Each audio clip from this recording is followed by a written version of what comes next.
Você aí de casa, você deve estar com bastante dúvida, viu? O INSS fechou 2020 com quase 1,7 milhão de benefícios represados, sendo o tempo médio para concessão de 66 dias. Se você está pensando em se aposentar, é bom saber que algumas regras de transição terão mudanças neste ano. Além disso, no final do ano passado foi divulgada uma portaria aumentando as faixas etárias de beneficiários para recebimento da pensão por morte. Para falar sobre esse assunto e esclarecer as suas dúvidas sobre previdência, eu recebo aqui a advogada especialista em direito previdenciário, doutora Tatiana Souza. Seja bem-vinda, Tati, ao nosso programa. Tudo bem, Abiane? Tudo jóia. As pessoas começaram a fazer algumas contas e ficaram um pouco confusas ali, né? Vamos falar primeiro da pensão? O que mudou em relação à idade? O que as pessoas têm que ficar atentas, Tati? Tá, importante. Com relação à pensão, há alguns anos vem ocorrendo algumas alterações. Antes era assim, se você era casada, seu marido viesse a falecer, você teria a pensão por morte enquanto você vivesse. Atualmente, é levado o critério de idade.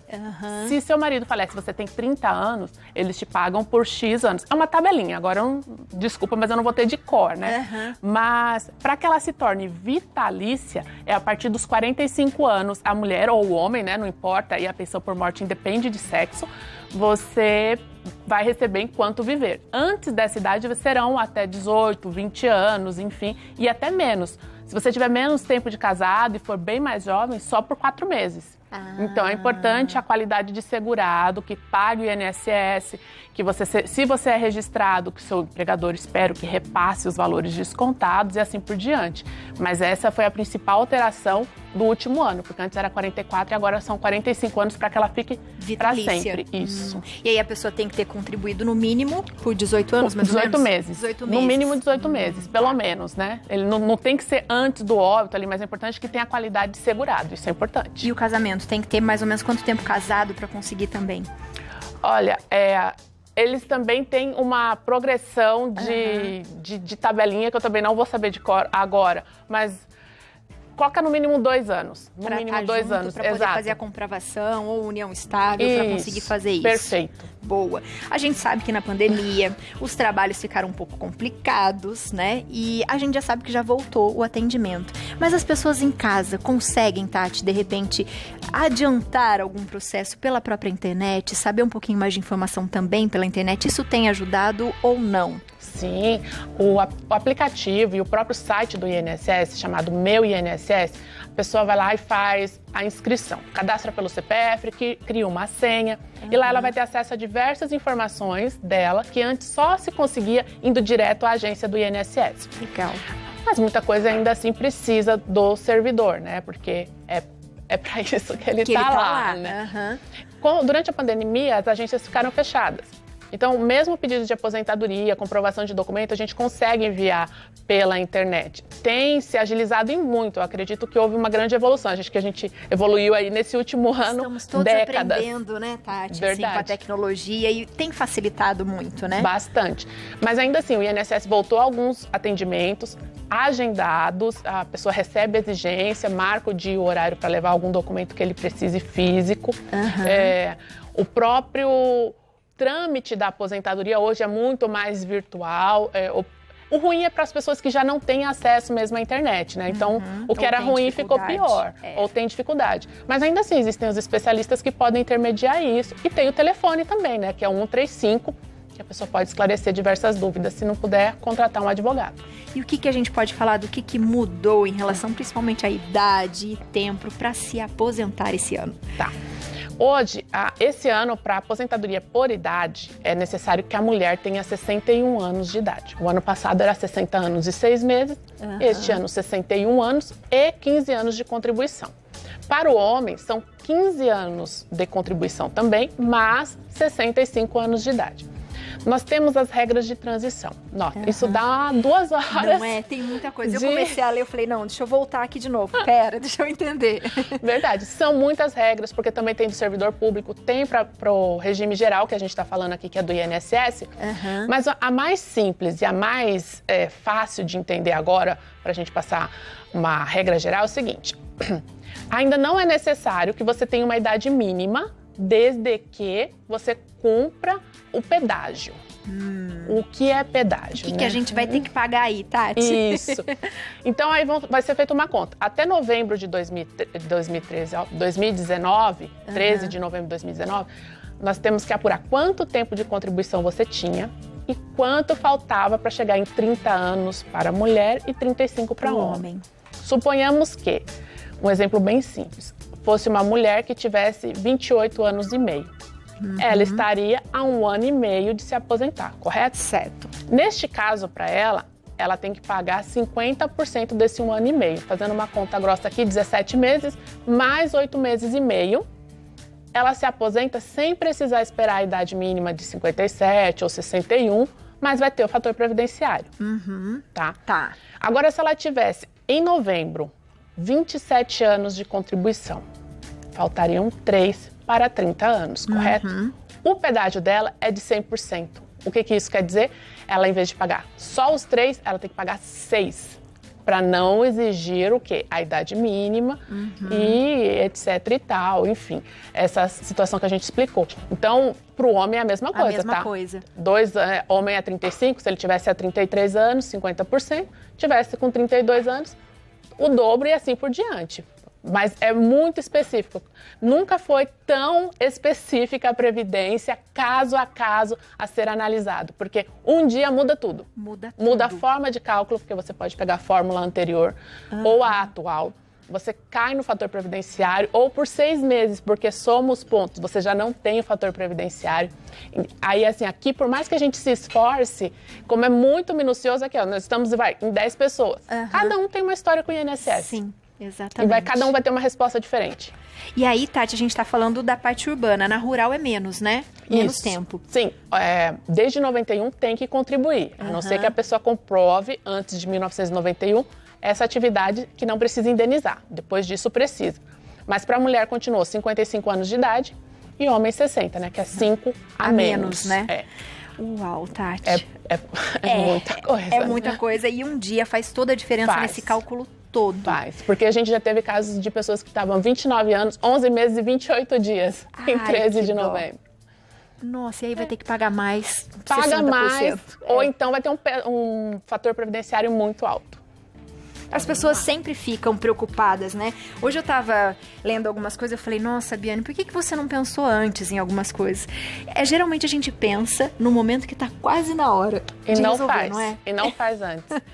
Lá não é muito diferente, tá? Não, eu trabalho com previdenciário, eu pergunto pros meus amigos, você paga INSS? Eles, não. Eu falo assim, então, parece que conhece alguém que trabalha com isso, mas acontece. Acontece, né? Muito. Quanto antes, melhor, Tati? Eu penso que sim, porque é um seguro. Tudo pode acontecer, né? Você pode sofrer um acidente e acabar inválido, aí você não tem a cobertura do INSS. Você pode vir a ter um filho e faltar. Você não deixa uma pensão para o seu filho, aí fica toda aquela dificuldade. Não só o filho, como o companheiro. Ficou doente e não pode voltar ao trabalho no prazo de 6 meses. O INSS teria essa cobertura. Então, é como seguro de carro. É importante estar em dia para poder exigir o cumprimento da apólice. Quem nunca fez isso, nunca pagou, nunca nem iniciou esse primeiro passo, o que tem que fazer? Começar a pagar. É bom fazer um planejamento, bom planejamento, conversar com o advogado. Porque, por exemplo, a pessoa tem 64 anos, nunca paguei, mas trabalhei na roça. E consegue os documentos. A gente consegue uma aposentadoria para ela, a gente consegue, é modo de falar, né? Vai ter todo um trâmite, claro, inclusive judicial, para comprovar esse tempo e conseguir a aposentadoria. Agora, se a pessoa tem 64 anos também, urbano, sempre trabalhou na informalidade. 15 anos passam, de toda forma, né? Sim. E aí ela vai verificar se é mais fácil ela pagar isso para o futuro ou se ela preenche os requisitos de um benefício chamado LOAS, que é um benefício de prestação continuada, que se paga a quem não contribuiu e que não pode ser provido pela família. Às vezes, todo mundo com muita dificuldade. Então, existe esse benefício. Mas é sempre importante pensar no futuro, né? Os que tiverem sorte envelhecerão. Alguns nem sempre, não é? Então, tem que começar e sempre procurando um advogado, eu acho que é a melhor forma. Sim, porque aí você faz um planejamento de quanto vai ser a sua aposentadoria. Ou então, hoje compensa aumentar o valor que eu pago? Essa é a pergunta que eu mais recebo. eu vinha pagando sobre R$2.000. Compensa aumentar para o teto? Aí a gente faz a simulação, porque quantos anos faltam? Você vai conseguir manter esse valor para o futuro? Porque é uma média, né? Ele vai somar todos os seus salários de toda a sua vida e dividir. Ah, então não tem essa, por exemplo, nos últimos anos eu começo a pagar mais para eu ganhar mais. Não dá. Não Isso dá já mais. aconteceu, Era a regra. Era assim, né? Era assim. E isso se perpetua, vai se passando de geração em geração. E eu só vou te falar, tem 20 anos que não é mais assim. Olha isso, minha gente, já ia fazer errado. Porque hoje mesmo eu ainda pensei, falei, quando tiver no finalzinho a gente aumenta, não adianta. Ou aumenta logo, Biane. Já começa a pagar. Não deixa para o futuro, não, porque a gente não sabe. Você pensa só na aposentadoria, por exemplo. Mas pode acontecer N coisas, como a gente levantou aqui, aí vai ser um salário mínimo, ou metade do teto, enfim, não importa. A gente deixa de organizar. Muito bom. Pergunta da Nilza. Por favor, me explica a transição. Completei 60 anos, 9 meses, após a assinatura da nova Previdência. Tenho 19 anos de contribuição. Pela transição, eu posso dar entrada com 60 anos e 6 meses, pois foi falado que o pedágio seria de 50%? É Nilza, né? Nilza.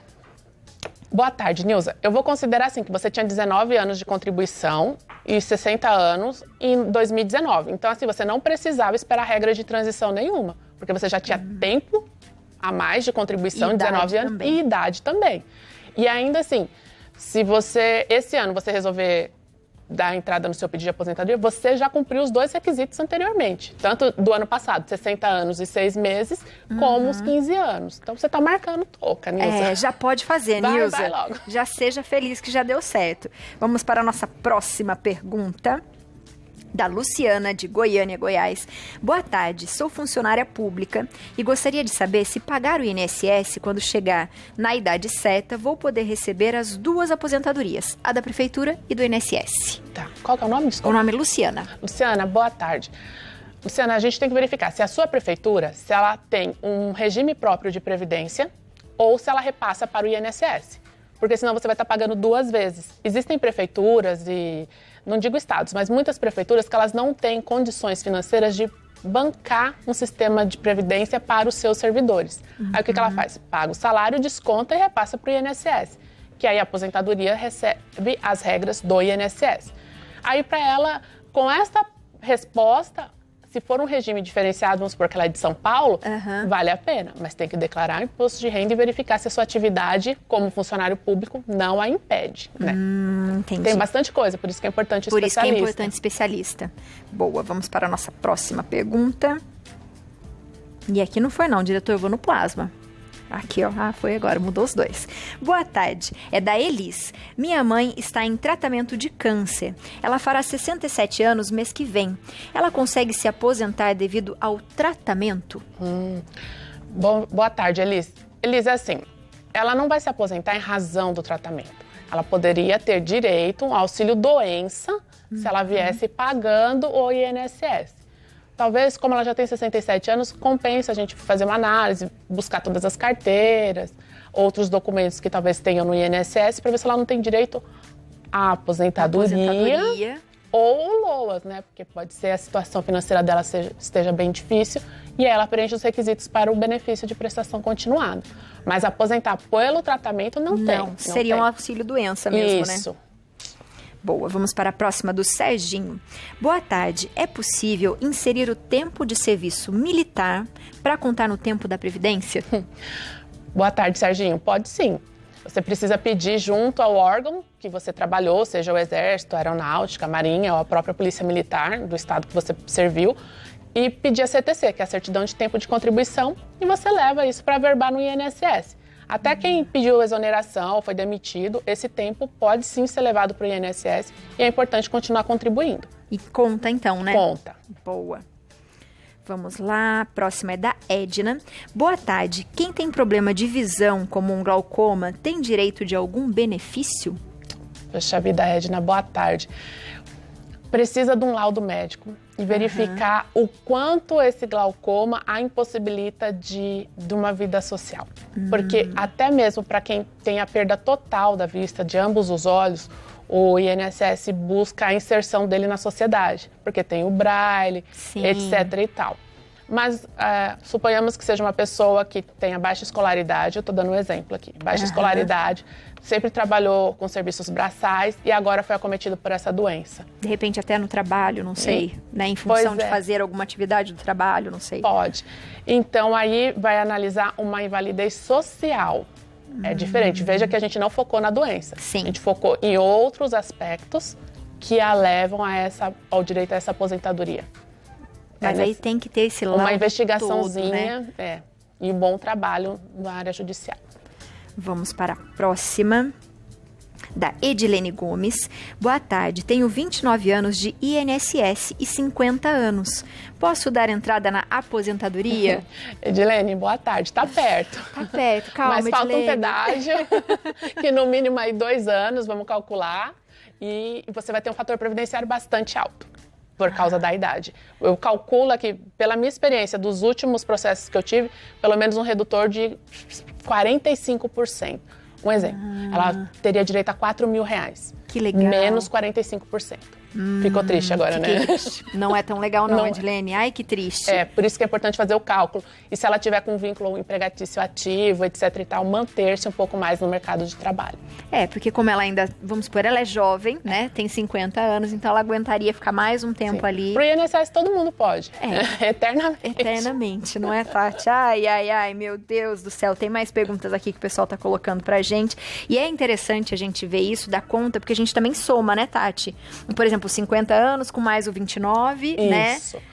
Mas assim, o que acontece? 50 anos com 29 dá 79. Não tem nada ainda. Tem nada. E primeiro porque ela nem completou o tempo mínimo, que seria 30 anos sem o pedágio, que a gente aí é outra conta. Esse ano, para os pontos, para homens são 96, mulher 86. Então, para ela, você pode ver. Vamos pegar só a conta dela aqui, bem simples. Se ela tivesse 30 anos, 80. Ela contribuiria mais 3 anos, mais 3 de idade, aí somaria. Só que daqui 3 anos já vão ser outros pontos. Entende como você fica correndo atrás do queijo? Exatamente. Pois é. E aí pode mudar de novo, e daí vai falar assim, calma mais um pouco, Edilene, vai ter que esperar mais um tempo. Sim, porque cada governo pode fazer uma nova reforma. Às vezes as pessoas me cobram essa segurança. Você não tem segurança, te garanto né? Segurança. Infelizmente, a gente não consegue. E quanto tempo demora, Tati? Por exemplo, se eu faço um processo para aposentadoria, e aí, quanto tempo isso demora, mais ou menos? Você diz judicial ou administrativo? Judicial. Olha, nos juizados eles até andam bem mais rápido, vai. 1 ano e meio, eu digo extrapolando prazos. Mas na vara previdenciária normal, por que é diferente? Em razão do valor da causa. Se até 60 salários mínimos no juizado é mais célere, mais que isso é outra vara especializada. E aí, a demanda é maior, são menos varas, então acaba demorando um pouco mais. A gente tem casos aí de mais de 10 anos, mas também casos solucionados em 3 anos. Tudo depende, né? São muitas variáveis. Mas lembrando que quanto mais documentos eu tiver, mais laudos eu tiver, mais fácil fica. Exato. Aqui, ó, pergunta da Mali. Boa tarde, completei 60 anos no dia 22 de agosto de 2020, do ano passado. Tenho 13 anos de contribuição, mas trabalho desde os 10 anos de idade. Onde eu posso ter mais informações sobre o LOAS? Não sei se eu escrevi certo. Marli, boa tarde. Olha, se você já tem 13 anos de contribuição, eu sugiro a você que pague mais esses 2 anos. Porque o LOAS, embora ele seja também no valor de um salário mínimo, você terá o 13º salário. Você vai poder fazer empréstimos, né? Coisa que o LOAS não permite. Ele não tem 13º, ele não tem... Você não pode fazer empréstimo. E tem a outra situação, ele pode ser revisto. Né? Vamos supor, alguém da família compra um carro. Ou então um filho acaba tendo uma carreira bem-sucedida. O INSS, em algum momento, pode... E fazer essa investigação e falar assim, olha, você não precisa disso. Faz, né? Faz. Às vezes você tem um carro 97 no seu nome, ele acha que você é rico e que você não precisa do LOAS. Mas o carro tá parado, enferrujado atrás. Ai, que tristeza isso, que aí você difícil. Tem que se defender, delicado. Nossa. A gente tem uma pergunta aqui que o diretor até falou pra mim, achei interessante. A gente sabe que hoje tem muitos jovens que são jovens aprendizes. Conta o tempo? Conta, né? Tem que contar. E tem que estar anotado na carteira, como jovem aprendiz, tudo bonitinho. Já iniciou antes, aos 14, Eu né? vou ter bastante tempo então, Tati. Já tô ficando melhor, já tô ficando um pouco mais feliz. Elisângela, sou professora há 26 anos de contribuição e tenho 43 anos. Posso dar entrada na minha aposentadoria? Ah, Elisângela, boa tarde. O professor é injustiçado nessa questão. Porque, olha só, ela já tem 26 anos de contribuição. Ainda que ela peça aposentadoria como professora, em razão da idade, vai ter o fator previdenciário. Não vai sobrar nada para você, Elisângela. Não vai sobrar nada. Seu fator previdenciário, eu acho que vai ser um dos maiores que eu já vou ter visto na minha vida. Eu não consigo simular agora, mas se eu falei para uma pessoa de 50, com 30, uns 45% a menos, você vai sobrar só 40%, eu acho. Uns 60% o fator, sério. Ai, em razão vale da idade. a pena, por causa da idade. Exato. Não é atividade especial, eles não colocam como atividade especial. É considerada uma aposentadoria especial, mas por outros fatores. Mas pela regra de transição também ela já não consegue mais. Então a gente tem que verificar o que enquadraria e o que não enquadraria. Precisa de um advogado, Elisângela. Elisângela, se você conseguir, aguenta mais um pouco aí, né? Aguenta aí mais devagar. A gente tem mais uma. Tá carregando aqui, do André. Boa tarde, eu tenho 58 anos e tenho 32 anos de contribuição. Tendo ainda mais 12 meses de tempo no Exército. Tenho direito de me aposentar pela nova regra? Boa tarde, André. André, você ainda não completou os 35 anos, né? Então vamos colocar aí esses 33 anos de contribuição somando com o Exército.